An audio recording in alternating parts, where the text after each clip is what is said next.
último instante, quase no momento derradeiro. E quando o país estava à beira da guerra civil, quase em pleno caos, alguma coisa aconteceu.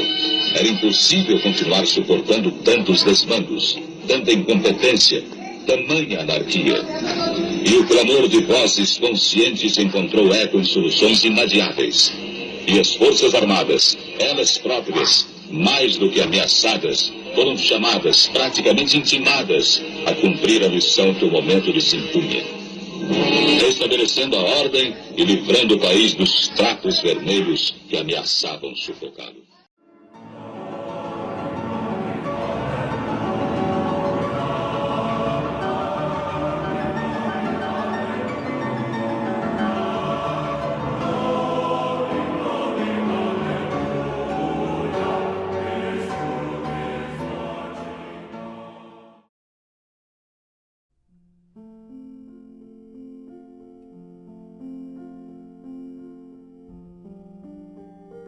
Chico, muito obrigado por ter vindo. Em nome da equipe, eu também precisava de você nessa despedida. A nossa pergunta é simples. O que pensam os chamados benfeitores espirituais quanto à posição do Brasil atual, seja no terreno político ou social? Antes de responder essa pergunta, Chico, quero informá-lo que existem pelo menos 7 perguntas de telespectadores no mesmo sentido. Então você está respondendo a do Saulo e a mais 7. Vamos responder com muito respeito, segundo o que temos ouvido dos nossos benfeitores espirituais. A noite é consagrada ao Natal de nosso Senhor Jesus Cristo, em cujos ensinamentos empreendemos a nossa formação como povo organizado. Por várias vezes, nosso Senhor Jesus Cristo se referiu à nossa necessidade da oração e da vigilância. Nós sabemos que, segundo os nossos léxicos, orar não é apenas endereçar a nossa palavra ou nosso pensamento a Deus em súplica ou louvor.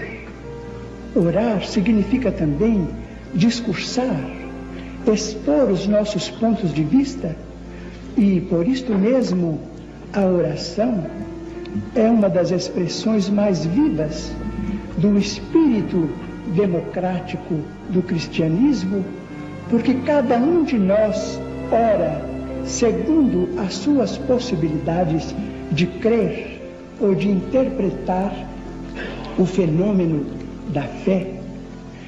Então, sem qualquer expressão eufemística, declaremos que a posição atual do Brasil é das mais dignas e das mais encorajadoras para nós, porque a nossa democracia está guardada por forças que nos defendem contra a intromissão de quaisquer ideologias vinculadas à desagregação.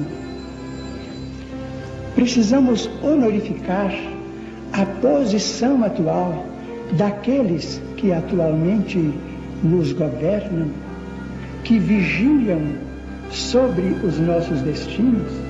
A oração e a vigilância preconizadas por nosso Senhor Jesus Cristo se estampam com muita clareza em nosso governo atual. E nós todos vamos dizer com os nossos benfeitores espirituais, devemos orar muito, pedir muito a Deus e unir os nossos pensamentos para que a união seja preservada dentro das nossas forças armadas, para que nós tenhamos o direito de orar, isto é, discursar, permutar livremente os nossos pontos de vista, dar os nossos pareceres, emitir as nossas opiniões em matéria de vivência particular e coletiva, Portanto, com todo o respeito e sem nenhuma ideia de bajulação, falo pessoalmente de minhas pequeninas confabulações com os espíritos amigos e profundamente amigos do Brasil cristão em nosso Senhor Jesus Cristo. Digo que nós devemos pedir para que tenhamos a custódia das Forças Armadas até que possamos encontrar um caminho em que elas continuem nos auxiliando como sempre, para que nós não venhamos a descambar para qualquer desfiladeiro de desordem.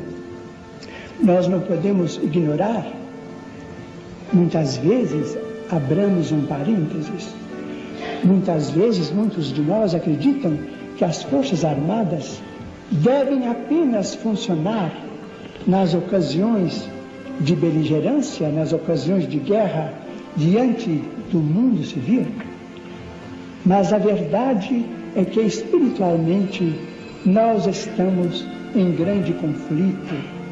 Nós estamos em grande conflito com ideias que, trazidas ao nosso meio pelas comunicações de massa, pelas imposições do nosso tempo, em que o problema de massas tem de ser considerado, nós precisamos resguardar o nosso coração para que essas ideias não se infiltrem em nossa vida pública, em nossa vida coletiva, para que não venhamos a perder o dom da liberdade em Jesus Cristo.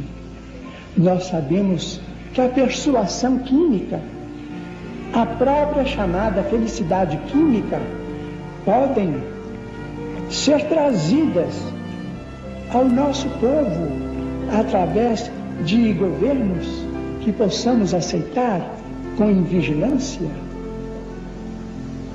Essas ocorrências eliminariam de nossa vida a nossa possibilidade de viver como povo livre. Essas ocorrências eliminariam a nossa resistência psicológica e acabaríamos num povo, talvez, fantoche. Vamos agradecer a situação atual do Brasil, porque o Brasil desfruta de ordem, o Brasil está sob o império da lei. E se a Terra está equilibrada no campo cósmico, é porque a Terra obedece a leis. Se o homem está agora deslanchando para outros mundos através do nosso satélite, não foi desordenadamente que os nossos grandes astronautas conseguiram semelhante realização. Eles atenderam a leis, obedecem a leis. Os foguetes da astronáutica obedecem a leis. Nós estamos sob o império da lei e devemos ser gratos a Deus e cooperar para que não venhamos a perder a ordem, porque a ordem é como a luz do sol. De recebermos tanto a luz do sol, nós muitas vezes nos esquecemos de agradecer esse dom da providência divina. Muitas vezes só compreendemos a ordem quando a desordem aparece. Nós, como brasileiros, não devemos proceder em moldes de insensatez. Reverenciemos aqueles que estão guardando o sentido da ordem em nosso país e fazendo com que cada um de nós possa desfrutar este benefício da ordem em nossa vida particular, em nossos lares, em nossos grupos sociais, em nossas empresas de trabalho, dentro da liberdade que estamos desfrutando. Porque só não estamos desfrutando uma espécie de liberdade, aquela liberdade de prejudicar a comunidade. E nós estamos no tempo das massas e não devemos prejudicar a ninguém, e muito menos a coletividade.